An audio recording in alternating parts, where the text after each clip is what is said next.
Salut à tous, c'est Gemma. Bienvenue sur la 2CGM. Dans la famille des classiques italiens, je demande les lasagnes. Ces longues bandes de pâtes empilées les unes sur les autres, entre lesquelles on met la sauce de notre choix. On envoie le tout au four pour bien gratiner le dessus, une vraie gourmandise. Je vous propose une version simple et authentique. Les lasagnes à la bolognaise. Cerise sur le gâteau, on va tout faire maison, même les pâtes. C'est parti!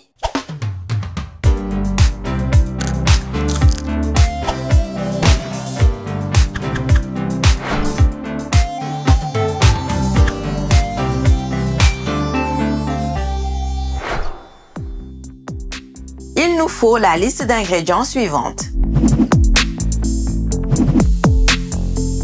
Vous pouvez la retrouver dans la description, la screener et aller faire les courses dans la foulée. Mais avant tout, n'oubliez pas de vous abonner et de liker la vidéo si vous aimez notre travail. On commence par la sauce bolognaise, ragoût à la bolognaise en version originale. Comme d'habitude, il y a plein de polémiques. Mais bon, j'ai pas mal de choses à vous raconter aujourd'hui. Du coup, le sujet est clos. On va essayer de froisser personne en restant le plus authentique possible. J'attaque avec les légumes. Le trio oignon, céleri, carotte est un grand classique de l'autre côté des Alpes. Je hache 2 oignons finement. Coupez votre oignon en 2. Puis faites 3 entailles horizontalement comme ceci.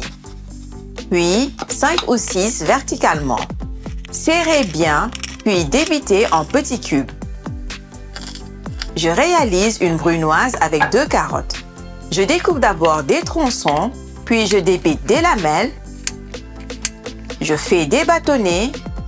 J'enchaîne avec des petits cubes. Je termine avec une branche de céleri. Je la casse d'abord en 2, puis je tire dessus pour enlever l'excès de fibres. Même principe que tout à l'heure. Je fais des bâtonnets et je termine avec de petits cubes. Et voilà ce qu'on appelle il soffritto.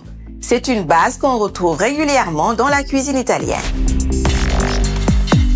J'ai 250 g de pancetta. Option de luxe, si vous avez la possibilité d'en mettre, ne vous en privez pas. Je la découpe en petits morceaux.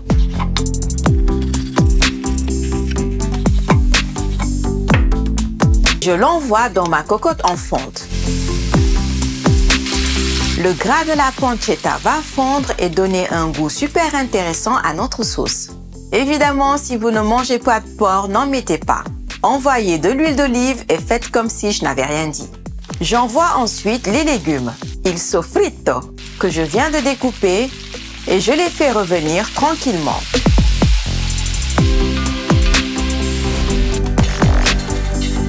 Ça me laisse le temps de m'occuper de la viande hachée. Vous pouvez opter pour un mix de viande de bœuf et de porc, de bœuf et de veau, ou même mettre que du bœuf. Perso, j'ai 750 g de maigre de bœuf, 150 g de gras du même animal et 500 g de maigre de porc. Soit un total de 1,4 kg de viande à 10% de matière grasse. Je passe le tout au hachoir avec la grille la plus fine en y intercalant 4 gousses d'ail dégermées. Sacrilège, j'ai mis de l'ail.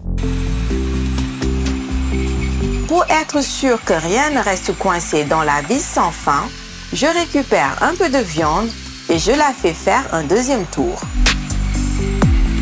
Je sale et je mélange bien. Il soffritto a bien transpiré. J'ajoute les viandes fraîchement hachées et je détache des petits morceaux dès le départ.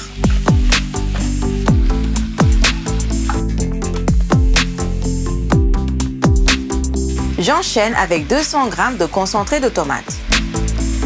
On est d'accord, le mieux aurait été de mettre des tomates fraîches. Mais le début de la saison est encore loin.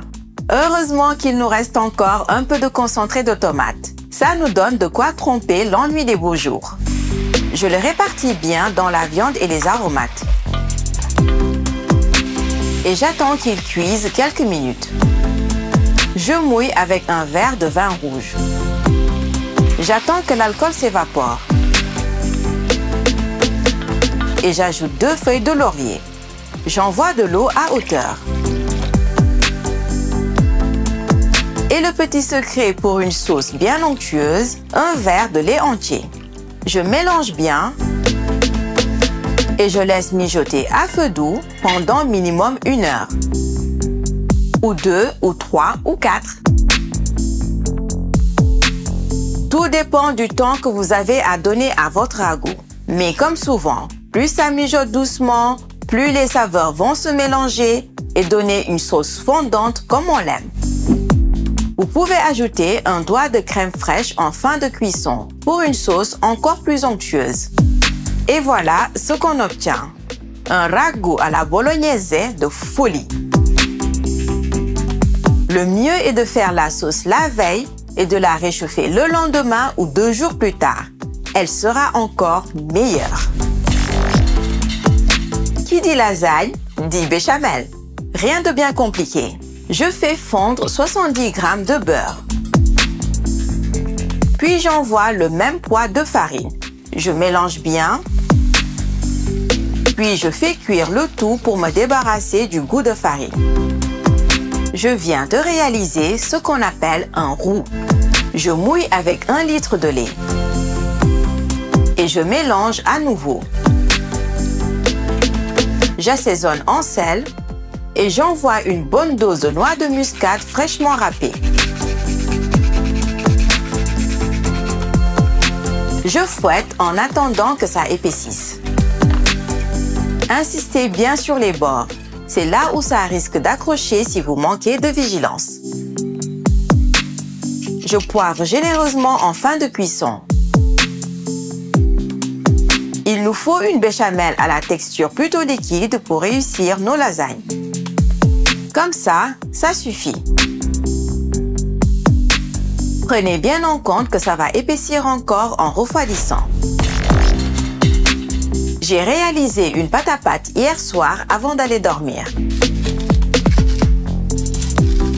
Elle a reposé toute la nuit, c'est parfait. Je ne m'étale pas sur la façon de la faire aujourd'hui. La vidéo du jour est assez consistante comme ça. Marco vous en prépare une autre à ce sujet pour la semaine prochaine. Farine ou semoule de blé, jaune d'œuf ou œuf entier, tous les secrets d'une bonne pâte à pâte maison seront condensés dans une seule vidéo. Je découpe des petites portions et je les passe au laminoir en commençant par la position 0.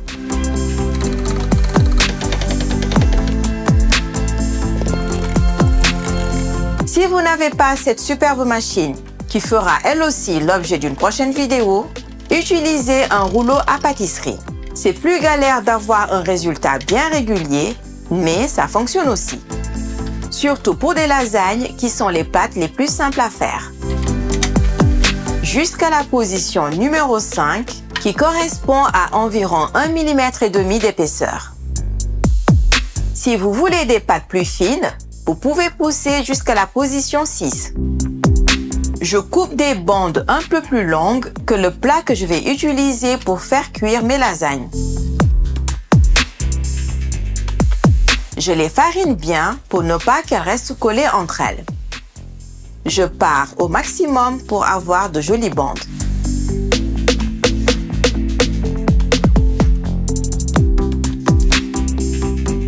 Gardez bien les chutes qui pourront servir pendant le montage.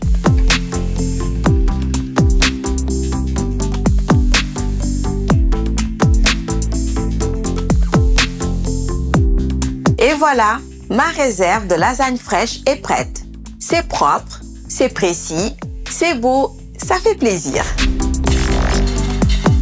Certains vont pré-cuire les bandes de lasagne une par une avant le montage.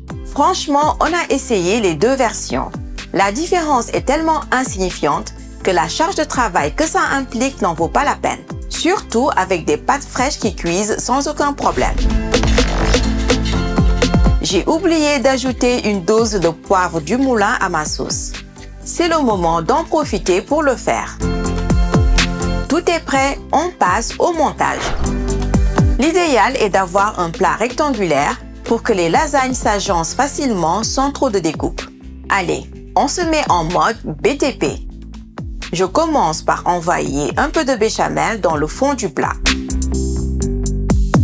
Ça évitera que la première couche de pâte reste accrochée au fond. Je dispose des bandes de pâte par-dessus. On va faire 3 épaisseurs de viande.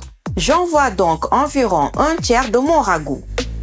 Et je le répartis en une couche la plus régulière possible. J'ajoute un peu de béchamel. J'avoue, la louche dans l'autre sens, c'est beaucoup mieux. Mais je suis gauchère, ils n'ont pas pensé à nous. Je râpe du parmesan, du parmigiano reggiano, généreusement.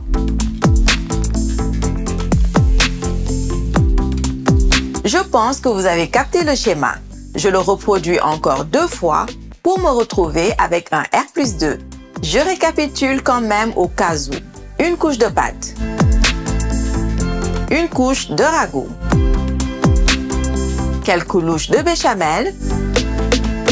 Et du parmesan bien généreux. C'est reparti pour un tour.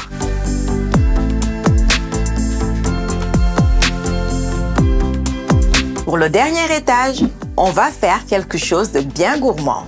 Je dispose une dernière rangée de lasagne et j'envoie toute la béchamel qui reste. Il en faut pas mal, donc n'en mettez pas trop au niveau des étages inférieurs pour être sûr d'en avoir pour la terrasse. Je finalise en râpant à nouveau une bonne dose de parmesan. On est bien là, vous en pensez quoi? J'enfourne à 180 degrés pendant 30 à 45 minutes. Quand le haut est bien gratiné, on est bon. C'est ultra brûlant à l'intérieur. Donc l'idéal est de laisser le tout reposer pendant une petite demi-heure.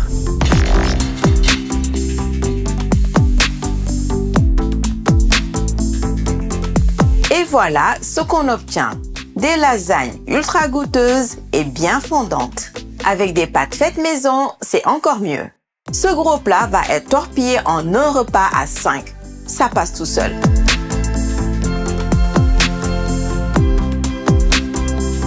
À la semaine prochaine sur la 2CGN.